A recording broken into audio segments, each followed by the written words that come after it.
happy. I just love that he came to my track meets when I was in 8th grade and 9th grade, and I think I took it for granted at the time, but that you left work in the middle of the afternoon, I'm sure, and just made it a point to be there and to cheer for me, and you've always cheered for me. And I remember that. thank you. It was fun watching. You were fast. I know, she should have kept with it. She's really what? She should have kept running. I thought she said she's really kept the weight up. Well, that's nice to you, Grace. You look great, Mom. Thanks. Your age. yeah. I have a really strong memory of being in your guys' Kansas basement and getting to see all the banana stickers. Yes. That's when I knew he was crazy. Was that when I dropped the weight on your toenail and it came off? No, that was someone else's house. Someone Yeah. else's baby. I didn't like that very much. Okay, for the, We never got for the that. newbies here, he collects unique banana stickers. He has over 1,000, 1,600 or 700 Yes. that are different. And people from all over the world send them to him. He has mules that go into foreign countries and send him banana stickers. And he says Risking life and limb. what? Risking life and limb to get those Well, out. we did that. We in China we stepped out in the middle of the street to get a banana sticker off of a peel in the anyway. I got it. They got put in jail for taking a poster. Exactly. Yeah. Mm-hmm. And he says it's the cheapest hobby you could have because he buys these little 8x10 Walmart frames for 99 cents and then he frames them all. And in our basement there, he's almost got a whole wall of framed banana stickers. The quintessential eccentric professor, right? This is true. Somebody had to do it. Grace, you're up. Well, I don't know if it counts as a memory because it's before we met, but when Bruce and Missy were trying to teach me how to water ski, they were like, "Oh yeah, it'll be so easy. Shane's 80-year-old grandpa's really good at it." And then I just couldn't do it at all. How'd that make you feel? Not athletic. That's a great one. I never pulled you fast enough to actually ski. I just wanted you to feel. Right. Yeah. Thanks. Really, Inadequate. Grace, just a perfect Grace. Wow. I don't have anything. With one notable exception, all of our snow skiing trips were really fun. There was the one. The last So one, great. I think it was like maybe one of the last. But one really stands out was we were at Seven Springs. We had driven, I think, from here early in the morning. And got over there, doing great. Went over to the North Face. You remember this? Mm-hmm. Carrie remembers it well. Remember this? The look on your face was the end of it. Okay, we'll get there. So it was a lift where you had to do a lot of shimmying up to get to the chair. And you were riding with them. You and these two managed to shimmy up there. I'm sorry. And there's very clear instructions. It says keep your ski tips up. This particular lift had a real big mound of snow just after you started taking off, like after it picks up speed. So someone's skis caught. It must have been yours. Skis Yes, caught. Papa's skis caught. Missy and I are in the chair in front looking back to watch all of this. It was probably the funniest thing I've ever seen. I've seen some really funny Ever things. seen. I still remember it too. Were you in the Were you chairlift there with too? us? Were you- Yes. You were with us? You were I up don't know. ahead. I'm up ahead, behind. Funny. So your ski's catching that snowbank, and you're fumbling, trying, but now it's going faster and faster, and it sucks you right out of it into the snowbank. So then there's the two of you looking, and you have this look of shock, like where did he go? But what you didn't realize is that his skis had tangled with yours. So in the next 2 seconds, down you go. And you said, "Oh Jesus!" Yes, you prayed. Like as a prayer, As a prayer. Yes. as he's going, not realizing that you're going But to. then Jesus slammed your face into the snow. It was just Carrie in the chair, like to the side. Not your head, you're not. But now it's just one person. It's not supposed to be on the side like that. That's just wrong. And then she survived. And then they had to stop it and help you guys get onto a little. Oh, I it wonder was, if Chip remembers. it was the best. Either was with Chip or with in the. I have some very vivid memories of snow skiing with you guys. That But trip. that's That the best one that's funny. Because we were all very offended that you and Bruce wanted to drive your own car and didn't want to be in the minivan with all the rest of us. He had to work the next day. Who did? That's I not had to work the next important. day. What do I always say? Work schmirk. Work schmirk. Great. How can well you've blocked it obviously. Is that some kind of a coping mechanism? For Because me, you I have no idea what Oh, you looked you were the You were only just one left in the stricken. chair. Like, where are my Because they were, your parents? parents just got sucked off into a snowbank. Yeah. just died. Because you were Oh, we were not even rapture. 15 feet off the ground. No idea what y'all are talking about. Was that the same trip where we had to, No, different trip. Get That rescued was, off. that was at Hidden Valley where I it remember broke that while we were trip. on it, and that was cold. And the, then we had the to lift broke down? Right. And Oh they yelled up at me and said, you're gonna have to, shimmy down on a rope. I said, First they said, how much do you weigh? And everybody had to tell them how much you weighed. "You And gotta they be said, kidding. "Drop I- your pulse." I thought I was elderly This then. is as we sat there. We sat there for half an hour. Oh, On the more than lift. that probably. Yes, and then Snowing they hard too. determined that we were going to have to be rescued. And so then we You were just there. shimmy down a rope to Hidden get Valley to the. was They what? lowered us. You put a thing under a Pennsylvania? harness under your. Yeah. Under It was like a your lasso? armpit. Yeah, and you held on to it and I they wouldn't lowered remember. you. They had two guys to lower I you. thought they were joking. But they did make every person say, how much do you weigh? Before they did it. What were they gonna do if you weighed too much, or? They just wanted to know what to expect, I think. Just wanna know what was coming. What was coming their way. But Who then they else was gave us stuck hot on that? Were you stuck chocolate. on that? I remember. No, I wasn't. You were? Because I was in the lodge Bruce and I were. reading. Really? And then we I was thought like, for they are taking sure, a it was a long long time. time that we Yeah. would get Free lift lift tickets. tickets or something and they gave us hot chocolate. Lukewarm chocolate. That's true. Lukewarm chocolate. You remember that too? Good times. Cause There you was were up there with us? I was in college, so that was one of the, probably the You second were. last. No. College? I don't know. I have pictures. That was definitely I think a different somebody took trip, 'cause pictures. That was Hidden Valley. Unless we went to both. I didn't know Somebody it was took happening. What, maybe Mike was with us? I don't know. Or And then our somebody son- was the last person off the lift before it broke. I feel like it was you, but maybe not. Let's not But go there, Diane. somebody photographed pictures. Or took pictures, and I'm I have. over it. Okay. Okay. Well, I don't know. Yeah. I was- Yeah, do it. Okay. Well, do you wanna go? Do I wanna do Do I wanna your go? favorite memory? No. My favorite memory is on our honeymoon. He put me up. Enough. He was gonna be stationed in Germany and we didn't have concurrent travel, so he, at McGuire Air Force Base, New Jersey, he put me on a bus into New York City. I was 21 years old, never been anywhere, and he said, I'll meet you in Germany. That was my favorite memory. Wow. Because he actually What's your did? least favorite memory? And when I got to Germany, he wasn't there. And we were supposed to meet at the Hertz counter. So I waited all day in the Rhein-Main International Airport and he never came. And I didn't have a number of anybody to call because he hadn't given me a number. And finally, all day long, he never came and he never came. And I couldn't even go to the bathroom because I didn't have any German money and you had to put coins in. And I watched all the people in Germany, they give flowers to all the people who arrive, and there was never any Richard. So I sat at the Hertz counter all day, and then an MP came, and he said, oh ma'am, you're at the wrong airport. So he took me, anyway, long story, but we finally reunited. And he loves that part of it because they were detained in Newfoundland or Greenland or somewhere, and he didn't know how we were ever.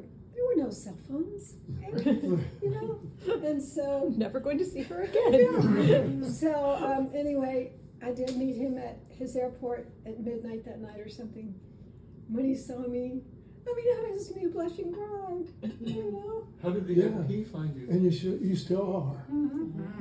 How did the MP find me? Yeah. He was walking around the airport, and maybe I went up to him, I don't know. He had gotten me an ID card before we left McGuire Air Force Base, but, Would he give you some money for a toilet?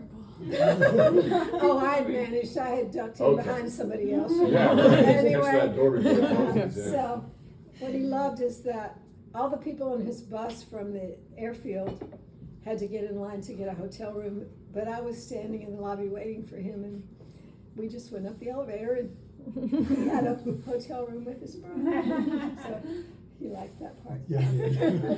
And still do. Okay, that was my least favorite memory. I think you Our misunderstood baby the over there's all assignment. disturbed. It worked out. It worked It out. all worked out.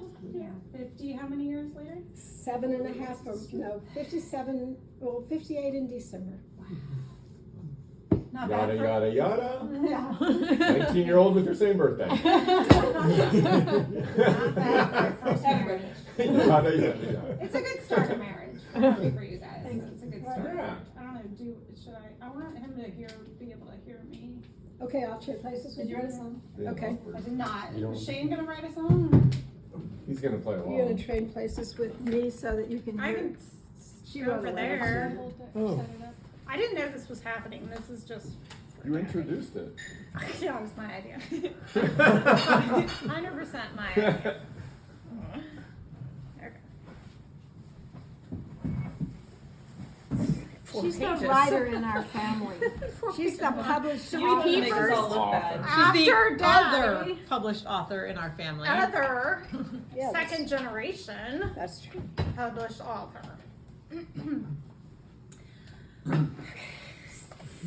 Didn't know I was going to be doing this. Okay. Thank you for printing, Missy. Yeah, I did the hard part. Dear Daddy, I walked by a soldier the other day and I heard someone say, "Thank you for your service." And it just got me thinking. This phrase that we ascribe to military members rolls so easily off the tongue. It's a courteous pleasantry when most of us around this table were raised to say as quickly as please and thank you. How frequently have those of us raised in the military world really thought about what those words mean? For me, until recently, almost never. But for some reason, those words hit me in the gut as I thought about you on your birthday. Thanking you for your service and how many layers, deep and wide, that truly encompasses. Service, serving, servanthood, laying your life down for your country, practically, figuratively, and for many people in our world, physically. Those words caused me to reflect on the life I personally witnessed you live for 47 years, but one you've lived yourself for 80. My earliest and really all my memories of you are you in service to your God, your family, and your country, in that order. We never missed a Sunday in church, where we were always the best dressed, because God deserves the respect of us wearing our finest clothes, obviously. Now, as an adult and a mom, I can appreciate how difficult it was for you to roll your weary body out of bed every Sunday and serve your Lord to the best of your ability, all while coolly wrangling 4 snot-nosed kids into the station wagon or van against their will. Yes, we all remember 15 minutes, 10 minutes. But more than knowing where to serve Jesus by appearing in the pew every Sunday, us 4 grew up knowing how to follow Jesus. Because you and our mother walked the walk and talked the talk every minute of your lives, and continue to do so. You taught us integrity, purity, and dedication by doing justice, loving mercy, and walking and serving humbly before Him, your God. Now, every Saturday, growing up, you insisted on watching This Old House right in the middle of my Saturday morning cartoons. Very rude. I would get so mad and frustrated at you. And now in retrospect, I realize that was the only time I saw you sit down all weekend. You were up by 7 a.m. Saturday, every Saturday, after working 60 to 80 hours the week prior. And you would work all day in the yard and then come inside and fix what we had effectively managed to destroy during that week. We were very good at destroying things. You never complained. You never asked to be thanked. And we truly believed that it was what you really wanted to be spending your Saturdays doing. Then every 1, 2, or 3 years, you'd come home and announce to us where our next great adventure lay. Exotic locales like Fort Leonard Wood, Missouri, Newburgh, New York, Fort Leavenworth, Kansas. And as 1, 2, 3, or even all 4 of us would burst into tears and scream at the injustice and unfairness of having to move again, I don't recall you ever saying a word about how unappreciative we were. You continued to serve us humbly and without expectation of thankfulness on our part. Furthermore, while we all know a handful of stories about how you sacrificed moments of glory in your career, for us, I don't know if we'll ever fully know and appreciate the daily choices you made, putting the 5 of us before you and your glory. There's a reason why none of us ever tire of hearing about your Army stories, Daddy. They give us such a glimpse into the man you are, even when you think nobody is looking or cares. You're never self-aggrandizing, you're never braggadocious. You're always more humble in your narratives than you have any right to be. But anyone who has met you for more than 5 minutes sees right through to the heart of who you were in your military career every single day you served. And it still isn't over. Watching you work tirelessly these past few years to right a wrong that happened 50 years ago has been a watershed moment for me. For all my days, I will never ever forget your heart's desire to honor hand. And I'll seek to be half the noble friend and noticer of good you are for the rest of my life. When I look at my brothers and sisters, I see your legacy, and I hope you see it too. I see the servanthood you instilled in us our entire lives. This is extended into who we chose as our spouses and how we are now raising our children. Missy and Bruce. If there's a crown in heaven for most water skiing lessons taught, it has Missy and Bruce's name on it.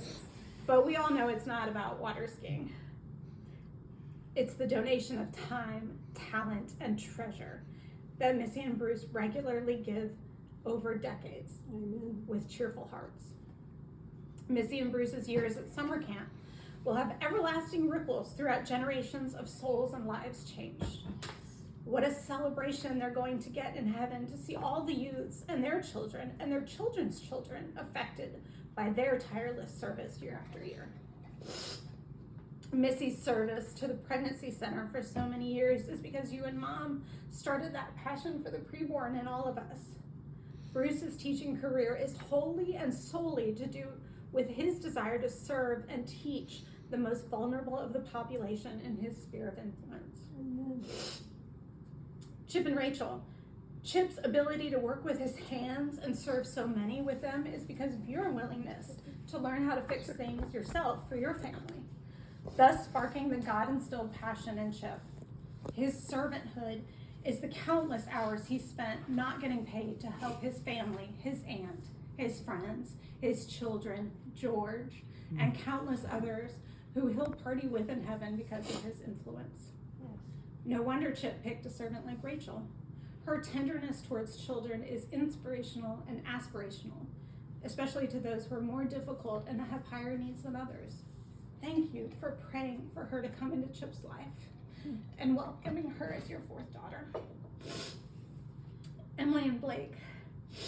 Emily's artistic vision and talent is truly from God, but the way she uses it to serve others is 100% from you. The hours she gives of herself can't be overstated. Every time we talk on the phone, she's helping someone without expectation of pay or even usually a thank you. Her nieces, nephews, brothers, sisters, in-laws, friends, I see her drop paying clients again and again to help all of us out. This is because of your example. You modeled that throughout our lives. You're still putting others' needs before your own. I know that Blake's nieces and nephews view him as a second father.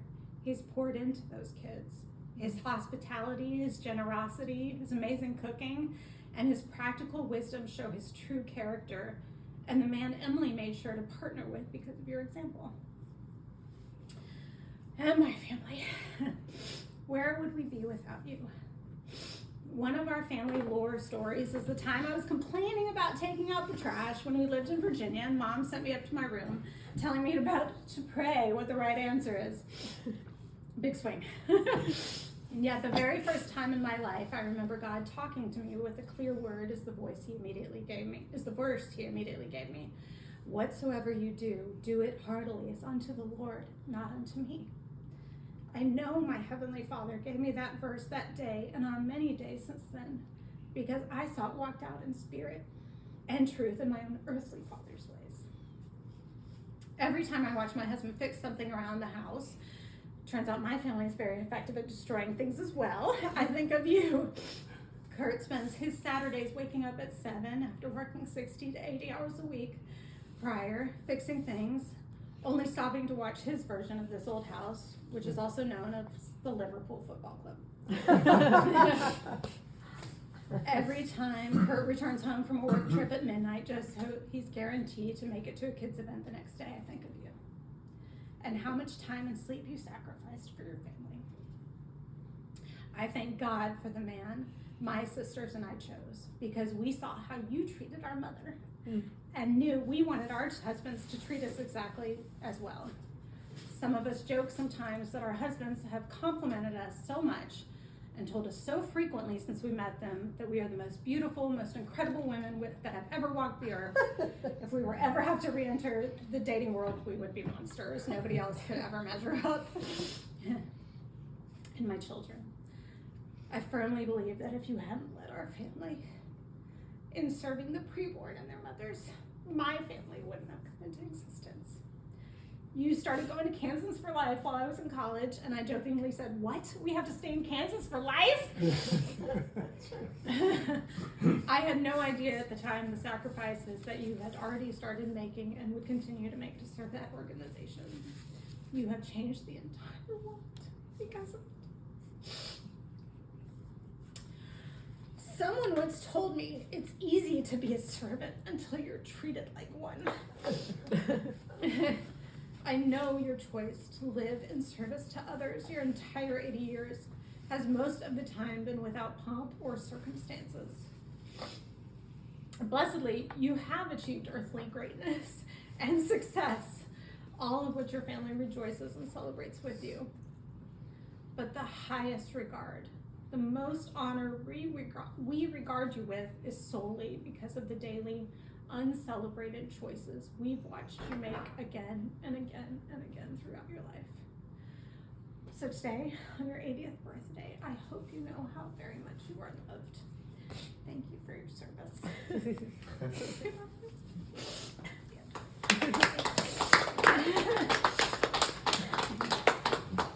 you. Every time I hear somebody say thank you for your service, I want her. I want to see her and tell her that without her, I wouldn't be what I am. She'll get hers on me to great.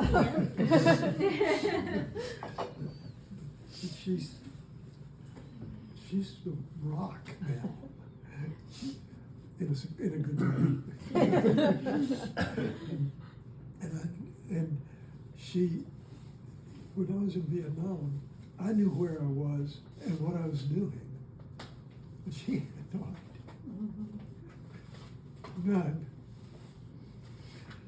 So she and all the spouses of people like me had to go through that.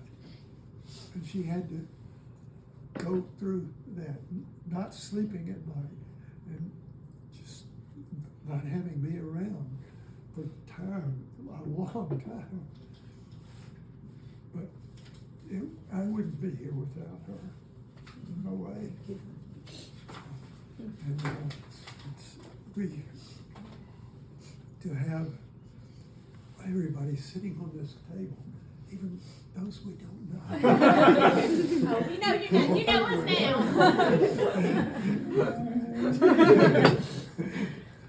What kind of people that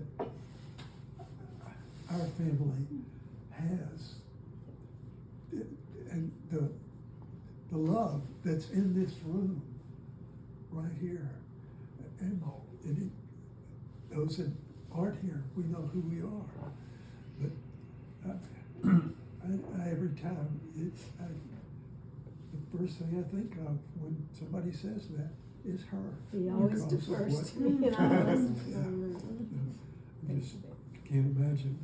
Well, she's told me what it was like for not knowing any idea where I was and what I was doing. Well, it was the year I found God because I didn't pray back then. I just had one simple prayer: please don't let my husband die in Vietnam. Don't let those chaplains come to the door and tell me he's dead.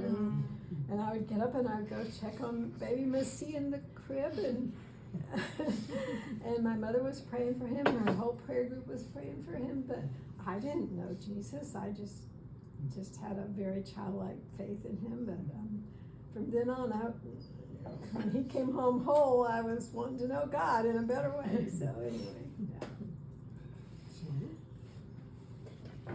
Something happened recently, Sarah. I'll have to tell you about this. When you brought your friends to church from school, oh, I'm sorry, I didn't step on you. I was just asking.